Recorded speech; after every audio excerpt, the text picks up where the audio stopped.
Oh, hi, good morning, unclassified butterflies. My name is Cheska, and we're here again to talk about phase two of dealing with redundancy or being laid off.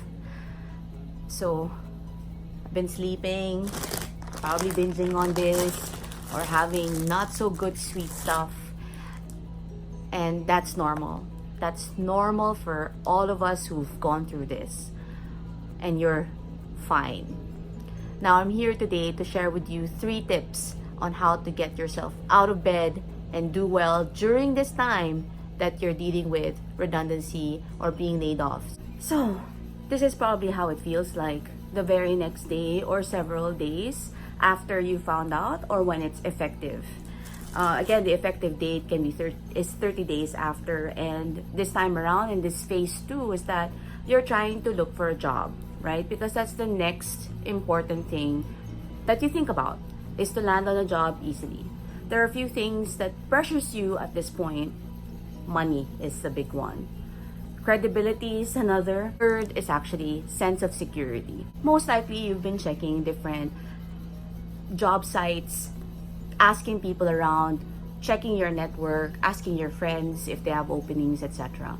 And that, I think, is very normal. Now, the effective date has already been initiated, and as of today, you still don't have a job. Now, few things happens to you. This, this, and then this. You eat, you sleep, you're very depressed, and you're trying to figure yourself out.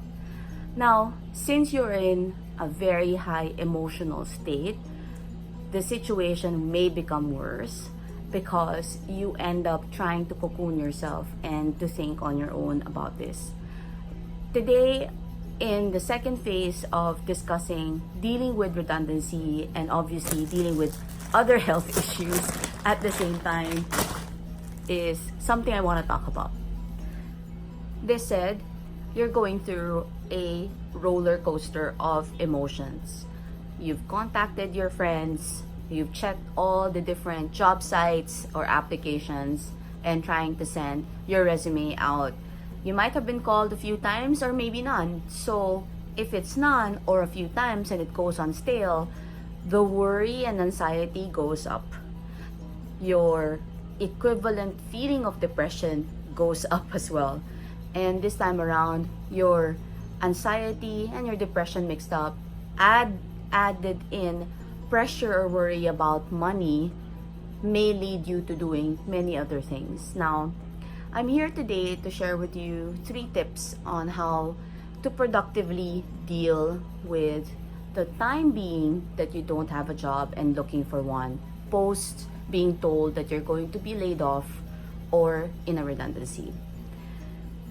First, and I would always say this every time I speak with someone about it or when I was going through it, you have to take it all in and accept it. As a human being, you need to cry several times, then go do it. If you need to speak with your friends and family and those close to you and will not judge you, please do so. Your ability to reach out and open up and share what you've been going through is very important, because in the first tip that I'm going to give you, your network, your friends, your loved ones, are the people that will come to your rescue and help you through it. That is one big thing that you have to do. You have to talk through it.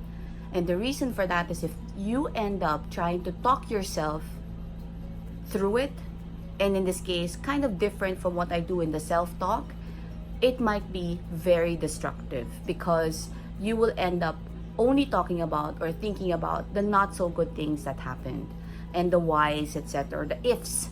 If you did this, if you did that, if you had this, if you done this, all of the ifs will come out.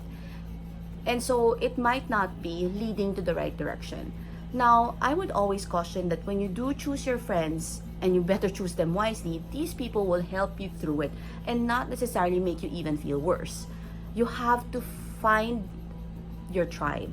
And when I say that, the people that you're going to talk to, aside from being optimistic and helping you through it, will also give you the kind of security that you need, and without any judgment. I cannot press that any harder than how I'm saying it right now. They will be your ally and your backbone during this time. Putting yourself in a cocoon or hiding from people, etc., will not help you gain yourself back. Now, it's not the end of the world, guys, when this happens. And I'm sure for those of you who are watching, have gone through this, when you look back, you did feel that way. We all did.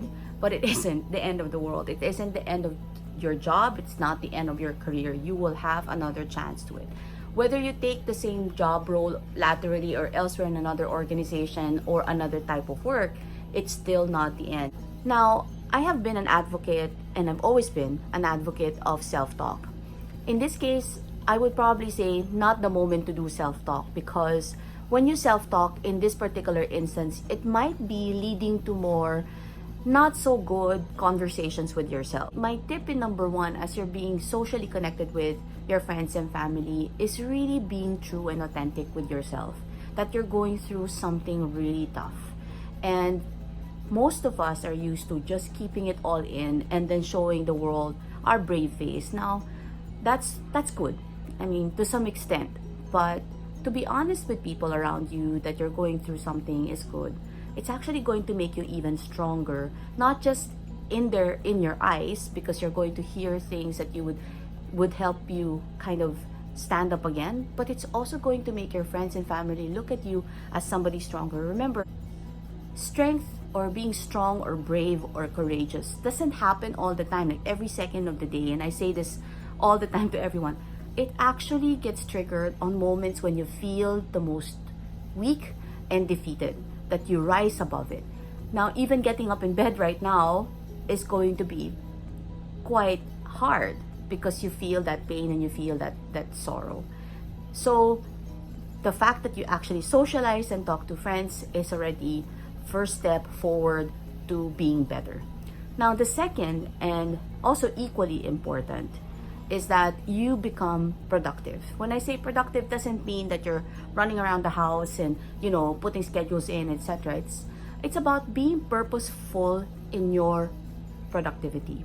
For example, you haven't done much at home. You've been putting something on the side or a pending work at home that you never got to because you were very busy at work. You work at nights and you're tired during the day, and then you sleep the whole day and then get ready for work again. So you never really got time to actually do it.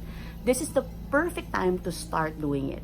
Now, all these things that you left pending is a good time for you to now push it in different pockets of your week or days as you're trying to secure a job. Obviously, when you're going to be scheduled for an interview or a call with a recruiter, etc., make sure you have time and you're always on time. Now, in between that is what I'm saying, always stay productive. Always have a reason to get up in the morning and have a boost of energy. You have to find that. I know it's hard, but again, it's been several weeks since you heard about this, and it's time for you to get your act straight. An empty mind is a devil's playground.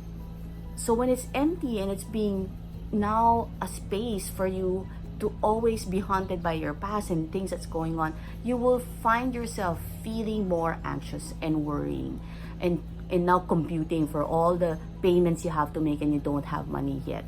So relax.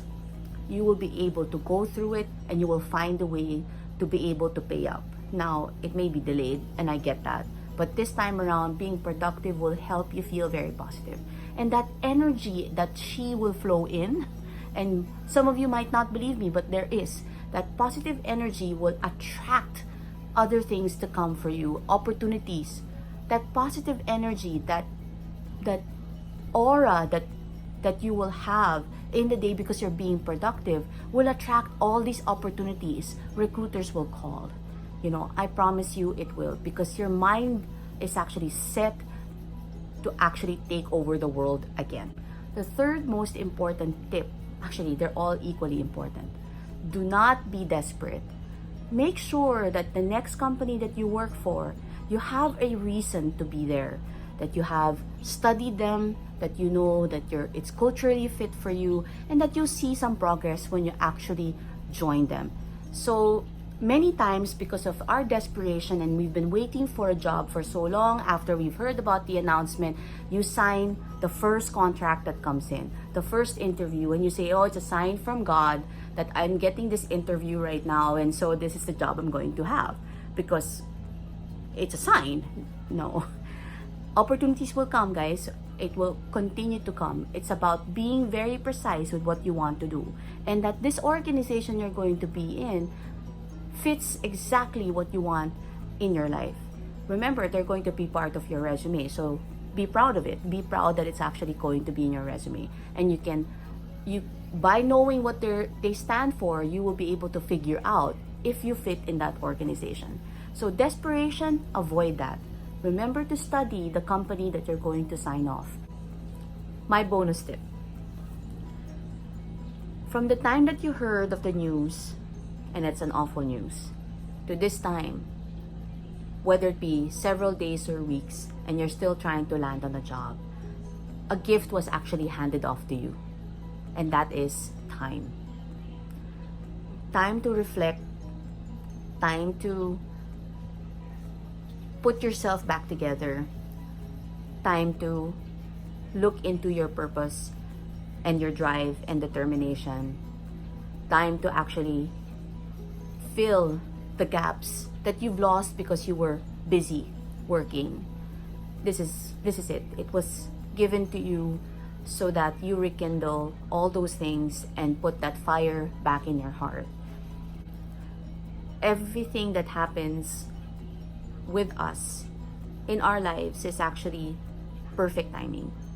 It's a transition step every single time. It's a push for us to be elevated, or if you take things in the wrong way, to actually spiral down and feel absolutely horrible.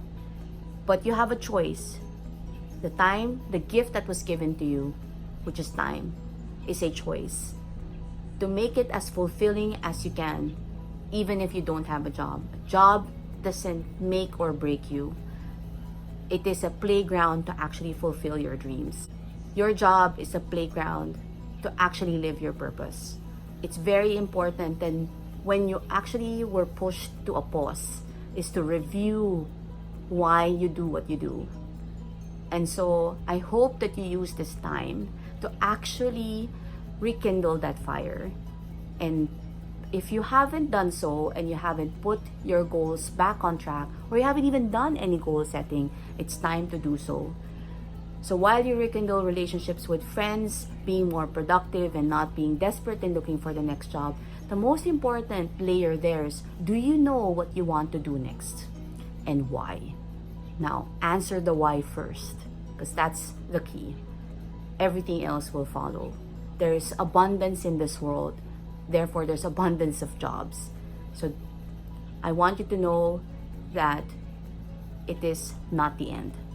It is but another beginning of a journey to hopefully take you forward to your dreams.